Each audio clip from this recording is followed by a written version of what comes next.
Hello mga best, eto na ang inyong mamita, fresh ko na! Nakaligo na po ba ang lahat? Mainit po ngayon, kaya dalasan ng paliligo kung maaari at laging uminom ng tubig.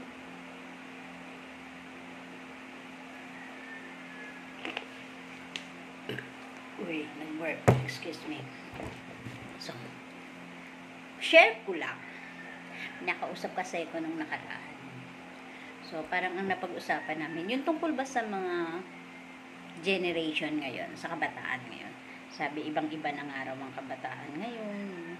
Yung miski sa, yung marami ding magulang na nagsasabi, nako, iba na talaga mga kabataan ngayon, ganyan. Hindi daw katulad nung araw na mga ano. So, iba na nga ba yung kabataan ngayon? Ang mga kabataan ba ang nagbago? Para sa akin, tingin ko hindi kaya ang mga magulang ang nagbago, ang naiiba. Kasi, nung araw, syempre, mga strict ang pagdidisiplina, talagang pisikalan, pag nagdisiplina, palo, pingot, mga ganyan. Ngayon, konting kibot, tulpo ka, reklamo ka, ibang barangay ka, di ba? So, miski mga teacher, ganun din ang problema eh. Kaya, minsan, yung mga bata, hindi na nila masaway ng husto. Kasi hindi na sila pinapakinggan dahil hindi nila ma-disiplina ng husto. Hindi naman sila pinapakinggan. So, ang kaya sinasabi nila, iba na talaga mga kabataan ngayon. Hindi kaya ang mga magulang ang nagbago. Hindi kaya tayo mismo ang nagbago, yung matatanda na. Tayo ang nagbago. Bakit? Kasi, yung sa kagustuhan natin na ayaw nating iparanas sa mga anak natin yung hirap na naranasan natin, yung ayaw nating ipadanas sa kanila yung napagdaanan nating kahirapan nung araw. Sa kagustuhan nating wag nilang maranasan yun, halos lahat ibinigay natin sa kanila. Pag may kailangan sila, bigay agad. Hindi nila samantalang tayo nung araw pagka may kailangan tayo, paghihirapan pa natin. Pag may project sa school, kailangan magbenta ka pa dyan ng mga bayabas, kung ano, o manalbos ka dyan, magbenta ka ng mura ng sampalok, yung mga ganun, yung tawag dun sa takalan noon, yung parang tabo na malaki na gatas, yung ganun, lata, ganun, salop, parang salop-salop, ganun. Ganun kami nung araw, pag may kailangan, magkano lang ang isang ganun kalaking salop po, parang 25 centimos. So, pag may gusto kami at may kailangan kaming bilhin, ganun ang ginagawa namin. Paghihirapan.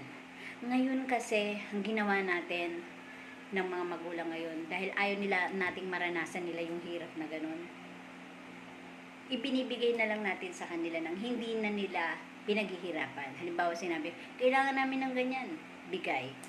Tayo ang magtatrabaho ng husto para ibigay sa anak natin nang hindi sila mahihirapan. So, gusto natin silang makatapos, okay naman yun, wala namang problema. Kaya lang, yung sa sobrang pagbibigay natin sa kanila ng luwag, ng luho, ng mga kailangan nila na hindi na nila kailangang mahirapan, yung yung pagdidisiplina, ayaw natin ng nasasaktan. Sa sobrang luwag natin, yung mga bata hindi na marunong masaway. So, kaya ang tendency, yung likot, yung kulit, naging sobra. Kasi nga, hindi mo pwedeng saktan. Kasi ngayon, konting palo mo lang, pag pinatulpo ka, pag yung inireklamo ka, mababarangay ka, di ba? Dahil bawal manakit. Pero samantalang nung araw, pagka hindi ka wala kang assignment, papaluin ka sa puwet, papaluin yung kamay mo. Pag yung hindi ka nakagupit na kuko, papaluin ng stick ng teacher. Tapos kapag minsan, yung sasagot ka sa blackboard, at di ba, yung mamumuti yung tuktok mo sa chalk, kakukutong na gano'n, kakukutos, di ba? So ngayon, sa sobrang takot natin, hindi tayo ngayon papasok talaga na hindi natin nagagawa yung mga assignment. Ngayon kasi, magulang na gumagawa minsan ng assignment, magulang na gumagawa ng project, kasi ayaw natin mahirapin yung bata. Kasi pag sinabi ng bata, pagod na ako tayo, yung magulang nang gagawa, di ba? Parang, kaya ngayon yung mga parang mahihina ang loob, konting problema, bumibigay, nadidepress, kasi hindi sila dumaan sa striktong pagdisiplina. hindi nila nadaanan yung mga nadaanan natin na lahat kinakaya makatapos lang. Maabot lang yung gusto nating maabot, di ba? Ngayon, yung gusto nating maabot na yun, parang iniaabot natin sa mga anak natin na tayo ang gumagawa, hindi yung bata. Di ba? Kaya ngayon, parang naiba yung generation. Pero ang sinasabi nila, iba na ngayon ang generation. Hindi ang generation ang nag-iba. Tayo mismong mga magulang ang nag-iba. Hindi ba? Sa tingin nyo?